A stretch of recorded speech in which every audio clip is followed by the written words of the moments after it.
Sierra Juliet, there is no known aircraft in your vicinity. It was a clear Saturday night when Flight Services Officer Steve Roby became the last person to have any contact with a young pilot by the name of Frederick Valentich. At speeds 2-3 times I could not identify. I personally don't think that he fabricated his disappearance. Like many, Valentich's family, particularly his father Guido, believe he was taken by something from another world. I still believe that he was involved with an extraterrestrial. UFO expert Paul Norman investigated Frederick Valentich's disappearance. His verdict? Definitely a close encounter of the first kind. As far as I'm concerned, it was a genuine UFO. It's just on 14 years since Frederick Valentich's desperate radio call from over Bass Strait. To this day, no trace has been found of him or his plane. Why not? Can someone simply disappear off the face of the Earth? It was 3 days before that fateful night that Valentich started down the road that would end in his destruction. On October 18, 1978, a young civil pilot went to Melbourne's Moorabbin Airport trying to hire a plane. G'day. G'day. I'd like to hire a plane to fly to King Island. The weather's closing in Bass Strait. It's too dangerous to fly there today. I've flown in bad weather many times before. 3 days later, he was back. The weather was fine, and Frederick Valentich got the okay to fly to King Island. When VHDSJ was cleared for takeoff, all was normal, except for one thing. Valentich had not alerted anyone on King Island that he was coming. No one called, so there was no one there to turn on the landing lights. Clear for takeoff, 320, 10 to 15. If anyone should have known a light plane was on its way to King Island, it was Brian Jones. As flight service supervisor, it was his job to light the runway for incoming night traffic. I remember the day quite well. It was a Caulfield Cup day, and I've been playing golf. Brian, phone call. When I got a phone call to say that an aircraft was missing across Bass Strait, which was Delta Sierra Juliet, the Cessna 172.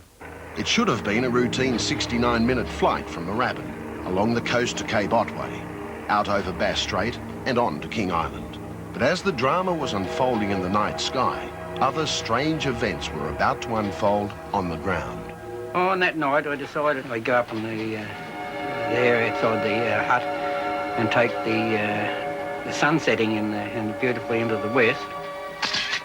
I took a series of photographs, about 6 in all, at around about 15, 20-second intervals, and that was it.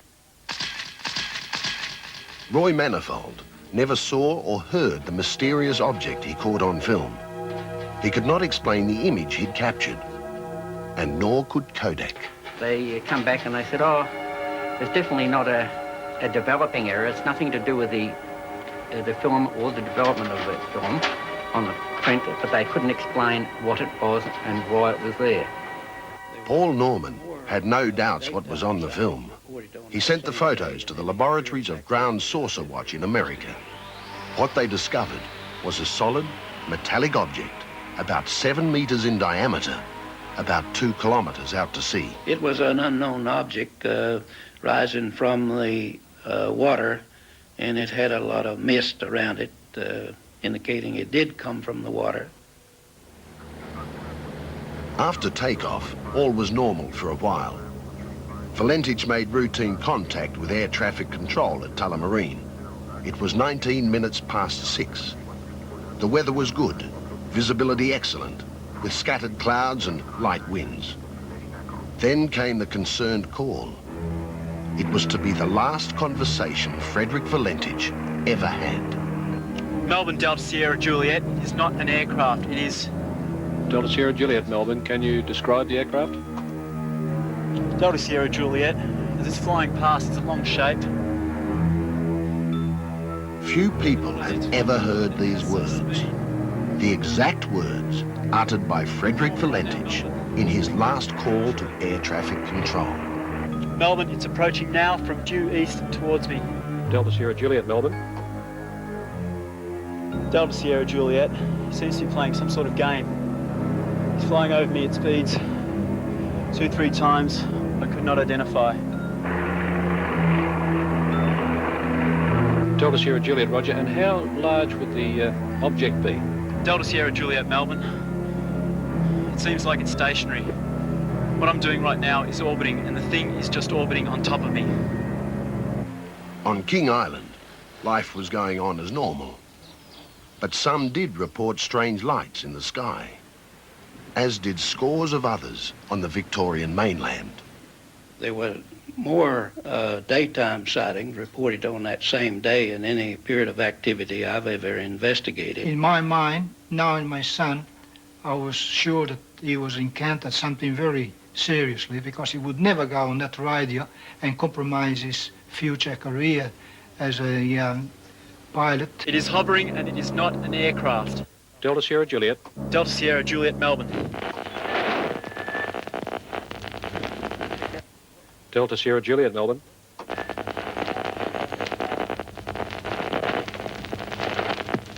Delta Sierra Juliet. Delta Sierra Juliet, Melbourne. At 7:12 and 28 seconds, those were Frederick Valentich's last words. Then a long and loud metallic sound. The engine had the characteristics, for example, electromagnetic effect. Frederick Valentich was never heard from again. At this moment, he simply vanished. When Brian Jones was finally alerted, it was already too late. A distress phase had been raised on the aircraft, and they wanted me to get out to the airport here, turn on the runway lights and start calling the aeroplane. Delta Sierra Juliet, this is King Island. If you're reading me and cannot transmit, I'll give you the service conditions. The wind is calm. QNH 1028, sky clear. Runway lights are on, and no traffic for your descent. We took off and we flew due north to Cape Wickham Lighthouse, which is the northern tip of the island. It was an unreal night. It was kind of strange for this part of the world. There was no wind, and when we got out to sea just north of Wickham Lighthouse, you could actually see the reflection of the stars in the water. Jones's plane was the first to search in the area. Over the next 4 days, it was joined by civilian and military aircraft, including an RAAF Orion, which has special sensors for tracking metal in water. But not a trace of Valentich or his plane were found. The fact so far, Valentich was flying a single-engine Cessna alone on a clear, still night. There was no other aircraft known to be in the area. Numerous people reported seeing strange lights in the sky all around the Victorian coast. Roy Manifold captures something on film that to this day has not been explained. And Frederick Valentich reports being buzzed by a mysterious flying craft. For Guido Valentich and his family, the mystery has been a 14-year nightmare, made worse by the fact they still don't know the fate of their son. Good morning, sir. I'm after Mr. Valentich. That's me. Mr. Valentich, can you tell us where your son is, thanks? No, he's supposed to come back from King Island last night. The worst things that might happen to him would have been being abducted by some unknown civilization, and that possibly will take, we don't know how many years before we'll be able to see him again. In my heart, I do believe that one day I will see him again. I don't feel that he staged his disappearance. I'm quite open on it. I really don't know. Possibly went on could be a suicide mission. And there was a real encounter with an unknown flying object. Valentich's girlfriend Rhonda Rushton had flown with him on every flight except his last. In a strange postscript to this story, Rhonda travelled to this motel for a rendezvous planned before his disappearance. The motel manager claims Rhonda asked for Valentich, and when told he wasn't there, seemed visibly upset. This was 7 days after his last fateful radio call. Isn't he the young lad that went missing over Had she Bass finally come to grips with the fact that his disappearance was not a hoax? To this day, this event remains unexplained, as does the disappearance of Frederick Valentich. Kind. There have been those whose qualities stood out from the rest. Julius Caesar's power, Albert Einstein's genius, Helen Keller's courage. The man in this story from Alison Holloway may take his place among the unique for very strange reasons.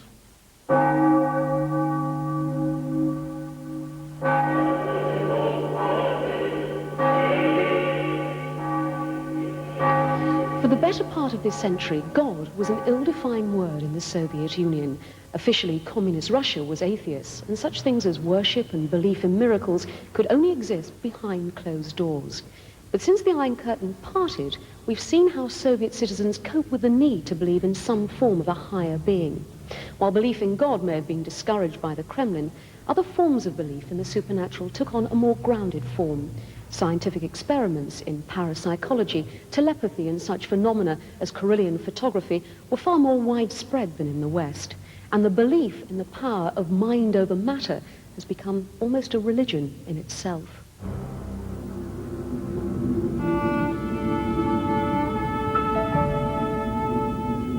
Enter Valery Lavrinenko, a man with apparent superhuman power over his own body. His nearest equivalent in Western civilization was perhaps the great Harry Houdini.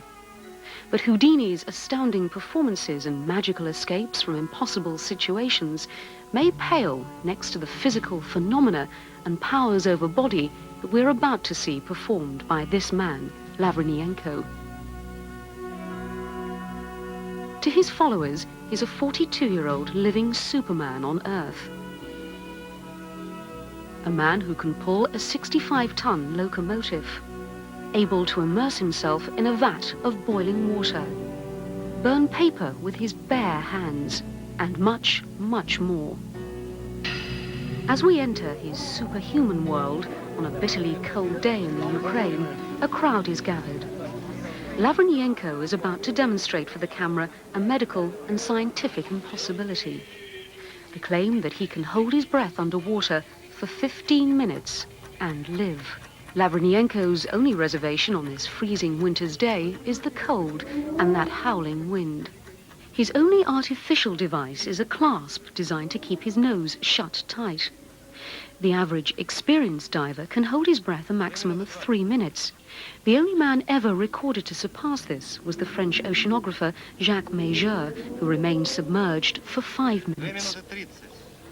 Lavrinenko has just hit 2 minutes, 30 seconds.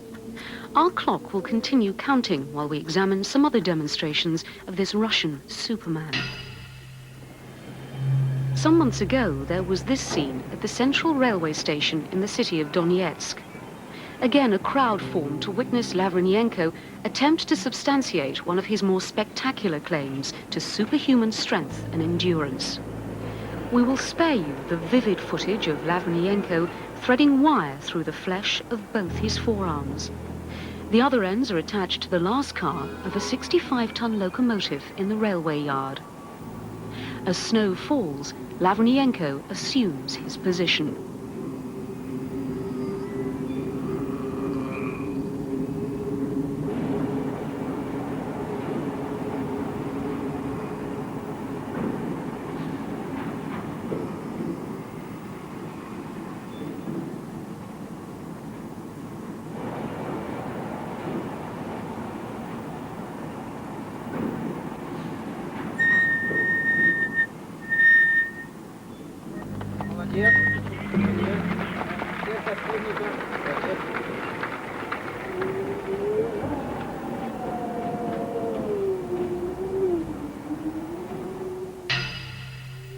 At the scene of Lavrinenko's underwater experiment, the clock has reached 4 minutes, 30 seconds. At this point, Lavrinenko's carbon dioxide level should be critically high. His oxygen almost gone. Anoxic brain damage can occur once oxygen hits zero.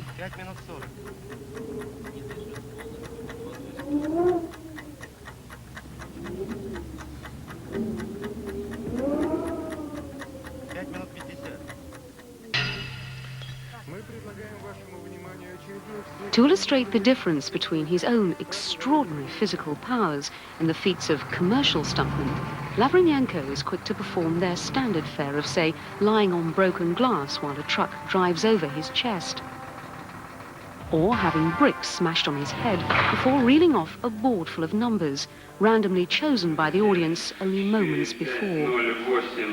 But this demonstration of burning objects is more impressive. Lavrinenko has proved to medical experts he can stop his heart beating long enough to be declared legally dead. And here he is burning the top off a newspaper by focusing the electrical currents of his body through the tip of his finger. By now, Lavrinenko's body shows greater signs of stress. His muscles are contracted, and agitated movement from his legs is causing the water to form waves. More and more bubbles rise to the surface. On this day, Lavrinenko will not remain submerged the promised 15 minutes. He is pulled from the tub after 9 minutes, 13 seconds. It is, though, 4 minutes, 13 seconds longer than any other human has ever achieved. But just when you thought it was time he got out of the water, there is this. A fire burning below a vat of foaming, boiling water. The temperature has been measured. What Lavrinenko does next needs no explanation.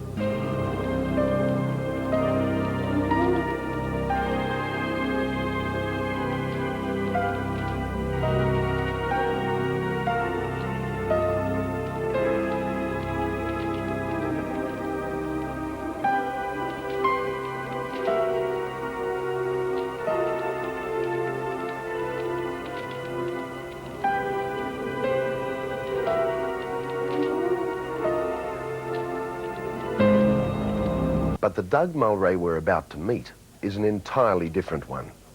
The story he's going to tell is dramatically different. And at first, he didn't want to tell it. I'm loath to do it because clearly when one discusses the supernatural, the paranormal, one attracts criticism, cynicism, loses friends. But it is a compelling story, and it's something which actually happened to me and in part to a good many other people who still have their wits about them. With our reassurance that we'd take his story seriously, Doug agreed to share with us his personal account of the dramatic events of a Black Friday in 1976. That night, Doug Mulray was a young radio announcer with Radio 2GO on the New South Wales Central Coast. Throughout this story, you will hear actual recordings from that night. When Black Friday comes, well, it's arrived, and in a big way. We're broadcasting live from the Inn of the Damned at 2GO on a Friday night, Black Friday. I'm Mark Smith here, 13 minutes after 7. Here's Doug Mulray. The event started to change shape when Romy Warren, the medium we'd invited to participate, started to do some shtick. I think we all became concerned, if not alarmed. I remember Bob Byrne was certainly alarmed when Romy Warren did a thing that she described as transfiguration, if my memory serves me well, where she stood against a door in this candlelit room while we were playing one of our tunes and made, believe it or not, her entire face disappear, become a disc of light. There was a hairline and there was a shoulder line, but there was no face there to speak of at all. And as soon as you realised that she'd somehow, remarkably, caused her face to evaporate from the space that you had recognised as her face moments before, a suit was superimposed a Chinaman. I can remember this as if it were yesterday. And I'm sure the other guys would corroborate this. And I want you, Bob, to come over here and tell us what you saw. I saw a Chinaman's face, and I said to Doug, without any prompting, I said, a Chinaman. I can see a Chinese. But I must admit that I was kind of spooked by the whole thing. There was the face of an ancient Chinaman where her face had been a second before. The Chinese face disappeared. It was replaced by a stream of faces that came and went so quickly that the impression one got was that her face was in some way plastic. It leapt around. At one stage, I remember this distinctly too, there was the face of a huge Indian, American Indian, that eclipsed even her hairline, and she appeared to grow. Her whole body appeared to take on the size of this remarkable Indian man, whoever, whatever he or it was. I was at this point fairly convinced that we were into something considerably larger than we'd originally envisaged. We had tea, we had coffee. I mean, we took a little bit of settling after that experience and then moved into that section of the program we designed, which was the walk outside and upstairs to the upper room, where, according to the information we had from Terry Burke and those people who'd looked for us into Gosford Court records, a woman had been murdered and subsequently appeared to her long vanished husband, the supposed murderer, to appear to him on his second visit to the house and frighten him to death. That was the legend that surrounded the house. When we designed the broadcast, I thought it would be a cute trick. After having had the experiences downstairs with Romy Warren, the aforementioned experiences, I began to wonder about what we would see. We'll find out what happened in just a minute. Personality Doug Mulray, with more on the night the line between reality and the supernatural blurred. We went up the stairs with a long lead, the two of us.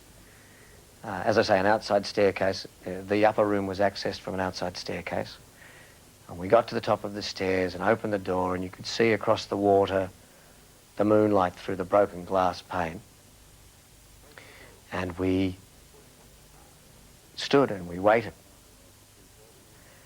I remember noticing an appreciable drop in the ambient temperature of the room. I'd read enough about ghosts and sightings of ghosts to know that this was one of the things people spoke about. I commented on it. I said that maybe we did have some kind of presence here. Romy said definitely. She told me that it was a woman, as I remember, and that if we were just silent for a while, we may be able to see her. I can feel a presence. What sort of a presence do you feel? Perhaps the talking interrupted. Is the talking interrupted at all? Yes, can we have just a second's quiet? Just a moment.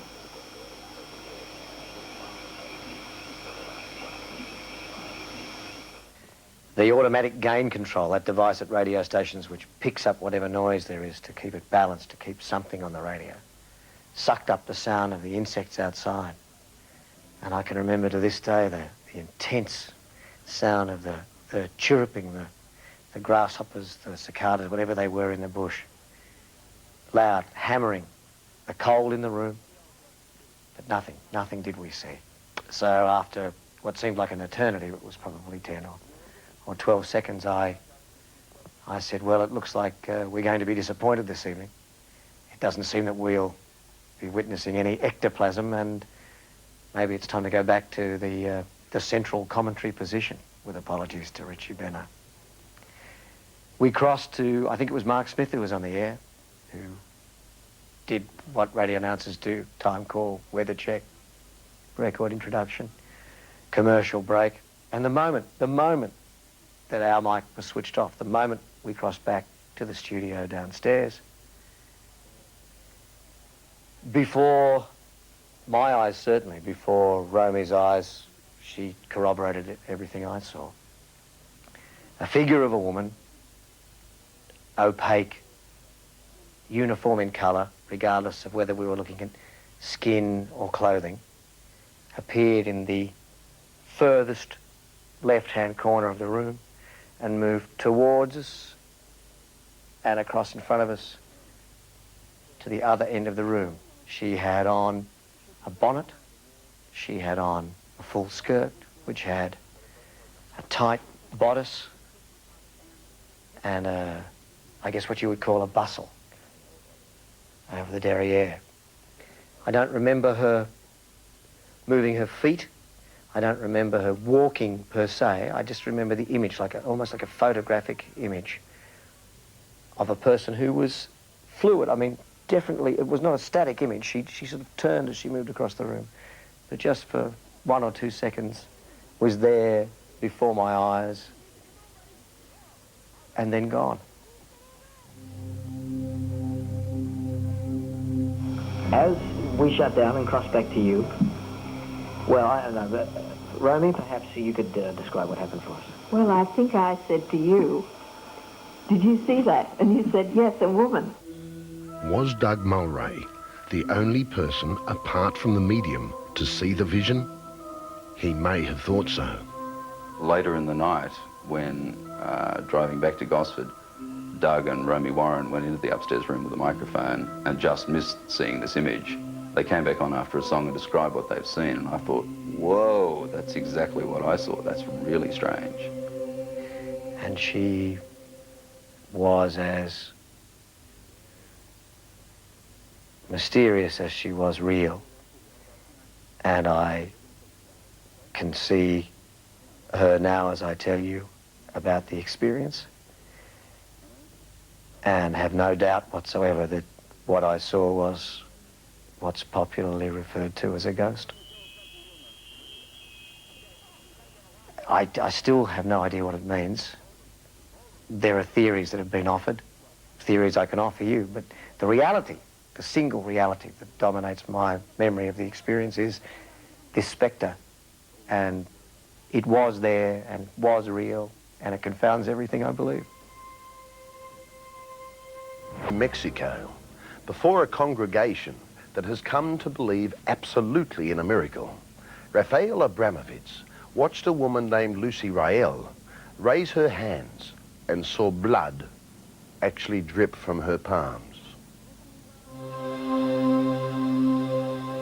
She opens her hands. There's a red spot in each palm. Blood appears and then begins to flow. And when that happens, the faithful rush towards her, looking for salvation, healing, and hope. The wounds appear mysteriously and vanish without a trace. And although there are doubters, doubt is no barrier to believers. Thank you, Lord. In the name of Jesus, touch you, Lord. It happened again this night. The faithful had gathered in the small church, and they had brought with them only their disabilities, their fears, and their imperfections. They had come to look for something to hold on to, something to believe in, a sign. And again, Lucy Rael delivered. Tonight, when the blood sign came on my hands, I didn't know it was there. I had no feeling. I was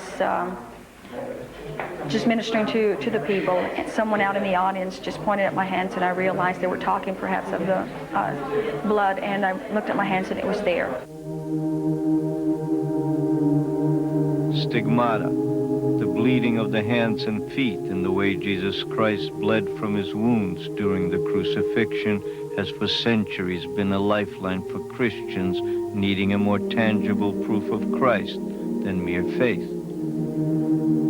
The most famous stigmatic of recent times was Padre Pio, an Italian priest in the town of San Giovanni Rotondo. For much of his life, he locked himself away from the thousands who flocked to his small church, hoping to witness a miracle. In 1922, the church ordered him to stop saying Mass in public. This lasted for 10 years. On the occasions he revealed himself, he bled profusely from both his hands and his feet. A measure of the power of his stigmata was best demonstrated on the day of his death in 1968. More than 100,000 people gathered in the small village, and tears flowed for a week. For his followers, a living miracle had died. While the Catholic Church has always been a cautious skeptic in matters of miracles, the process of canonization to sainthood for Father Pio has begun. Jesus touched him. Yes. Thank him. Give him the glory. Lucy Rael's ministry is a long way from the Vatican, but the people who have followed her stigmatic phenomenon the past 22 years are as fanatical about her as the 100,000 in San Giovanni Rotondo. The first time that it happened was in 1973 in Taos. It was, I looked at myself, my hands are bleeding, there's wounds on my hands. I didn't know where it was coming from, and it scared me. It was a feeling of what's happening. And shortly after that, it was like a peace that came over me. According to the available religious literature, there have been more than 300 reported cases of stigmata in the world since the 11th century. And in each case, the nature of this manifestation of the crucifixion has brought as much controversy as wonder. For every believer, there seems to be a doubter.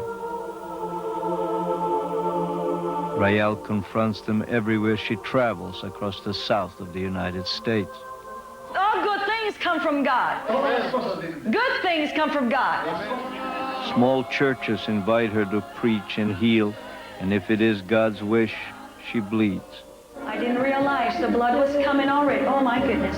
I would not stand before a large crowd of people and allow these people to just stand there and look at me and say who knows what. It's very hard. It has not been an easy life and an easy thing to have. And I know that if this was not real, I wouldn't do it. Rael's daughter Angelica travels with her mother from church to church as supporter and helper. Though there was a brief moment when God seemed to have bestowed two miracles on the same family. The signs appeared on her body on one time, and this was when she was like 6 months old. And it happened in her little hands open, and her little feet, and I believe she also got the stripes on her back. The welts on Lucy Rael's back are consistent with other recorded cases of stigmata. They emerge involuntarily like the wounds in the hands and feet, and in about 35 to 45 minutes they are gone. Nowhere on the body does the manifestation leave scars. Though the wounds and bleeding can appear almost any time during worship, Rael says they always appear without fail on Easter and Good Friday. Many times I asked the Lord, why me? Many, many times. And again, I still don't know that answer. Precious Heavenly Father, we just want to thank The requests for Rael to take medical tests are a constant in her life. She usually complies, though after 22 years sees the exercise only as an instrument to turn doubters into believers and therefore bring them closer to her God. Rael says she has no power to save or heal, that the Lord works miracles using her as his vehicle. Her hands, she says, are like any other hands, most of the time. So, what accounts for stigmata if everything that seems to happen to Lucy Rael does indeed happen? Psychiatrist Dr. Alfred Kudley. Think about an individual who blushes or blanches. You see how clearly under psychological circumstances the total vascular system in the body is responsive to emotional state of mind. And the same thing can happen, therefore, insofar as the bleeding from the hand, for example. Sing it to Jesus tonight. But for the followers who worship and at times seem to enter communal rapture in the presence of Rael's stigmata, mortal medicine is irrelevant to their belief.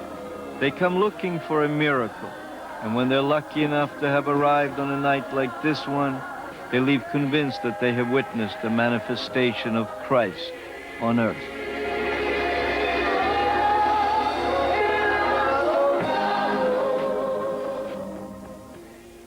I really don't know about that.